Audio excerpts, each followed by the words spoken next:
আমরা সবসময় রাজনীতিবিদদের সাথে কথা বলি, যারা মনোনয়ন প্রত্যাশী, যারা মনোনয়ন পেয়েছেন তাদের সাথে কথা বলি। এই মুহূর্তে আমাদের সাথে অনলাইনে যুক্ত হয়েছেন রাজশাহী ৬ আসনের এনসিপির মনোনয়ন প্রত্যাশী ইমরান ইমন। ইমরান ইমন, আপনাকে স্বাগত জানাচ্ছি। একটু শুরুতেই জানতে চাই যে এনসিপির রাজনৈতিক যে কর্মকাণ্ড নির্বাচনকে ঘিরে কেমন সাড়া পাচ্ছেন মানুষের? সারা বলতে মানুষ নতুনভাবে একটা রাজনৈতিক জাগরণের মধ্যে আছে।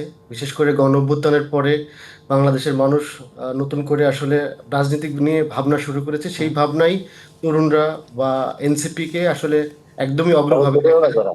আমাদের প্রতি মানুষের একটা ভিন্ন রকমের প্রত্যাশা তৈরি হয়েছে। সেই প্রত্যাশা থেকেই আমরা মনে হচ্ছে যে বেশ ভালো সাড়া আছে, মানুষের আগ্রহ আছে যে এনসিপি কি বলতে চাই, কি করতে চাই এই ব্যাপারে। তো মানুষ আমাদেরকে, আমরা যেখানে যতদূর পর্যন্ত মানুষের কাছে গেছি, মানুষ সবসময় আমাদেরকে খুব পজিটিভলি রিসিভ করেছে। এটা আমাদের জন্য অনুপ্রেরণার জায়গা।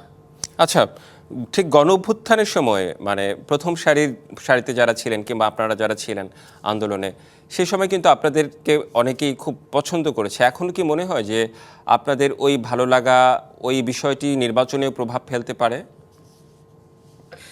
ভালো লাগার ব্যাপারটা, কিংবা যদি বলেন গণ অভ্যুত্থানের নেতৃত্ব হুম। কিংবা গণ অভ্যুত্থানের সময় আমাদের যে ত্যাগ কিংবা আমাদের যে সংগ্রামের যে ব্যাপারটা আমরা মানুষের সামনে প্রতিষ্ঠা করেছি, এইটার মধ্যে দিয়ে মানুষের কাছে আমরা পছন্দের জায়গায় এসেছি। হুম। মানুষ আমাদেরকে বিশ্বাস আস্থার মধ্যে নিয়েছে।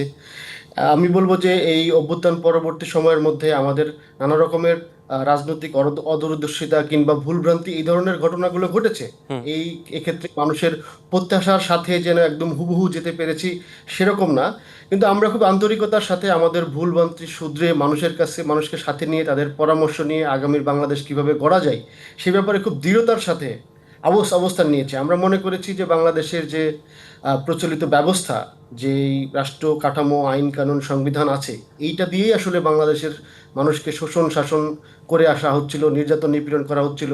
তো এইটাকে বহাল রেখে আবার নতুন কোনো সরকার আসলে, নতুন কোনো দল রাষ্ট্র পরিচালনা করার দায়িত্ব নিলে তারা যে একই চরিত্রে মানে ফিরে আসবে, এটার ব্যাপারে কোনো সন্দেহ নাই। সো আমরা খুবই দৃঢ়তার সাথে মানুষকে সাথে নিয়েই এই ব্যাপারটা ক্লিয়ার করেছি যে এই ফ্যাসিবাদী ব্যবস্থা কিংবা যে এই যে স্বৈরাচার তৈরি করার যে ব্যবস্থা, এই ব্যবস্থাকে বদল করতে হবে।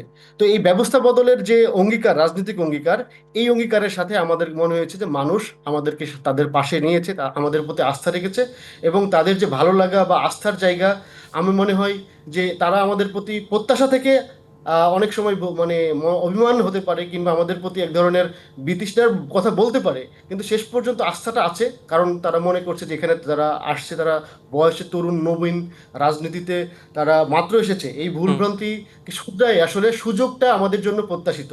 যে এই ভুলভ্রান্তির মধ্য থেকেও আমরা যে শুধরানোর চেষ্টা করছি, মানুষের জন্য, মানুষের পক্ষের রাষ্ট্র বানানোর জন্য আমাদের যে সংগ্রাম, হুম। এই সংগ্রামে আমরা মনে করি যে মানুষ আমাদেরকে সুযোগ দিবে, আমাদেরকে আগামীতে কাজ করার জন্য সাথে থাকবে, পরামর্শ দিয়ে আমাদেরকে এগিয়ে নিবে, এবং আগামী নির্বাচনেও এটার প্রতিফলন ঘটবে বলে আমার মনে হয়। জি, নিশ্চয়ই বিএনপি কিংবা জামায়াতের মতো বড় বড় রাজনৈতিক দলগুলোর সাথে আপনারা প্রতিদ্বন্দ্বিতা করবেন এবং আপনারা প্রত্যাশা করছেন যে মানুষ আপনাদেরকে সমর্থন দেবে। শুভকামনা আপনাদের জন্য। আপনাকে অনেক ধন্যবাদ।